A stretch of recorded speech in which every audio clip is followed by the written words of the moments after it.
Yo guys, Vision here back with more Borderlands 4 content. Today's video we are diving straight into the Fadefields with the first 10 hours of Borderlands 4 content, which will be reduced down and summarized in this video. Now this video will share some explosive action, crazy loot, and all of the chaotic Vault Hunter vibes that you love from this franchise. Now I've been grinding through this epic adventure so far with a 4-man team. All of us have been enjoying every moment so far with multiple early game boss fights and incredible loot, and I'm super excited to share my every sort of wild moment so far with you guys. So on that note, let's get right into it.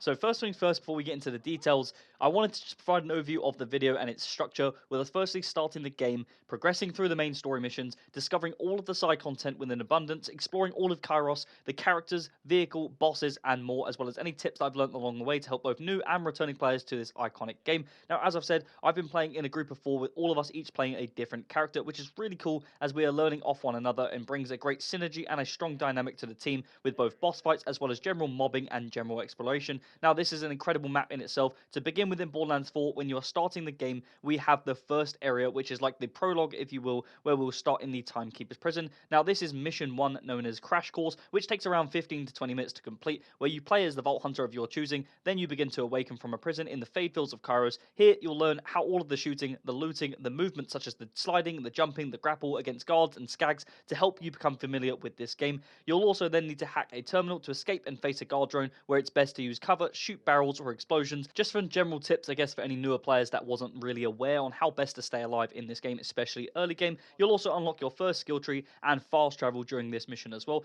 And then we have Mission 2, which is known as Lock and Load, which takes a bit longer, approximately 30 to 45 minutes, where you'll meet escaped prisoners and a holographic ally. You'll raid an outpost full of gear, drive a buggy for vehicular combat, and then you'll also liberate a rebel camp. You'll also explore multiple side paths for echo logs, which are like lore-based and fun to find and listen to and just explore generally, as well as general tips. I'd also suggest focusing on the elemental damage for shielded enemies. Start the side quest Abduction Injunction for XP and better loot, and that will get you set up for the main story even better. We then have Mission 3, which is the Break-In Strain, which takes around 40 minutes, where you'll also head to a facility holding vault artifacts, crossing a toxic ravine bridge using a grappling hook, and infiltrate a lab, as well as craft items, fight mutated enemies, grinding skag nests if unlevered, which is a good tip for XP and just generally for trying to find loot, as well as this mission area will unlock vehicle upgrades. Now, in the 4th mission, this is known as a Lot of Process, which takes a bit longer, around 45 to 60 minutes, where you'll need to chase a convoy to a data hub, hack terminals, and fight the Warden Scythe, who is like a boss with tracking projectiles.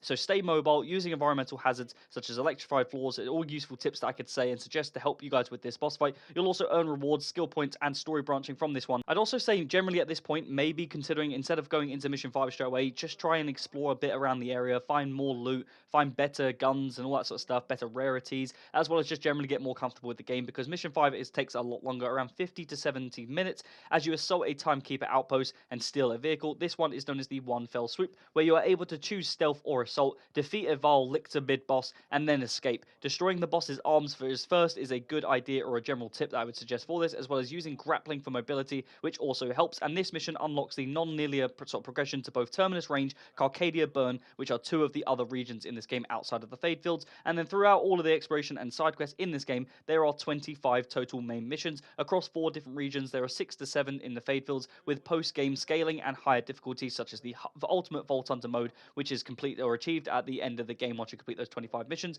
And then as well as this, we also have 98 side missions, which are a sort of optional quests for XP, legendaries, and cosmetics. Now, these take around 40 hours in total for full completion and are also replayable for grinding, which is really useful, especially if you find some unique loot for each of those items, all those missions. There are also 340 collectibles, such as echo logs and bolt fragments and all that sort of stuff, Euchariums, which are also really useful and also, most importantly, really fun to play out, especially with a team of 4. And as for the characters, I have made a separate guide, which is linked in the description for anyone interested and looking for a character guide, in case that guide could help you out with all of the different characters in this game. I'm actually going to go into a bit more detail for the future sort of episodes on this channel, which is going to go into more detail sort of once I play out all of the different characters, because I'm currently playing Vex as it is in this video, as you can see, and then I want to stop playing Amon, then go on to Harlow, and then eventually get onto Rafa, all 4 characters look really fun to play. As I said, I'm playing with a group of 4 who all of us are playing different characters, and we're all learning off one another and learning about these characters individually, as well as just together as a unit, which works really well in different dynamics, especially when boss fighting, or also when mobbing generally for exploration. Now, we've probably spent probably too long, maybe, sort of doing the side quests and just exploring generally, but I don't necessarily think there's a way you're meant to play this game. It's all up to the player and how you guys want to play the game with your own team. But there's just so much going on in the map of Kairos. You've got so many sort of world bosses, you've got so much side quests and side content, as I've just gone over. There's just a million different things that you can find and enjoy. And I think I got to about level 20 before we've even got to the sort of third mission in this game, which is really good because I guess, like I said, there's no rush unless you, of course, you're just trying to get through the main story. You then want to get into it, complete it, get onto the Vault Hunter mode, then that's up to you. But for myself, I want to take my time and really enjoy all of these different characters and what this game provides, especially in the Fadefields, with it being such a unique and pleasant sort of area in itself with all of Borderlands. Because I remember playing Borderlands 1 back in the day and starting in the arid Badlands, where there really wasn't all that much to do, whereas in this game, there's just an abundance of content that it's almost too overwhelming, because anytime you travel up to 100, 200 meters away, there's just another 3 or 4 things to do, and I love that there's just so much content going on in this area. And then as well as that, in Borderlands 4, we also have a revamped vehicle system catered or centered around the Dig Runner, a summoned hoverbike that serves as a primary personal vehicle similar to Destiny, unlike previous sort of entries in the game's franchise with multiple different vehicles like the Runners, the Outrunners, and Monsters in Borderlands 3. Borderlands 4 streamlines this into 10 personal variants, or vehicle variants, all Dig Runner based models, but these are more cosmetics that you unlock that change the appearance of your ride, but also do not alter the core gameplay mechanics like handling or combat capabilities, and the Dig Runner can be summoned anywhere in the open world of Kairos via just a quick button press, either X on PC or left on the D-pad on the consoles, which is eliminating the catch a ride stations from past games, which is super user friendly and also very helpful, which I absolutely love this feature, especially how it works with the movement in this game being so advanced and so much more enjoyable. As for the bosses, there are some pretty cool early game bosses in this game that I've encountered so far, with world bosses available as well as missions, as well as you'll encounter giant dome shields, or sort of where you'll find challenges and unique rewards from successfully defeating, as well as in line with other missions and side content. And then in summary, I'd say the first 10 hours of Borderlands 4 has been nothing short of incredible for me and my friends. I've spent a whole lot of time exploring, completing side quests. As a completionist style player, this is something I always end up doing in every single game I play. I love exploring the vast majority of the game, the map, and just the general content in itself on the side. And if you're going to just farm the main story to allow yourself to play more characters, then of course you can progress far quicker than this. But I have said there's no particular rush for me in enjoying this game in itself, and I have loved playing Vex so far, especially using the Phase Familiar,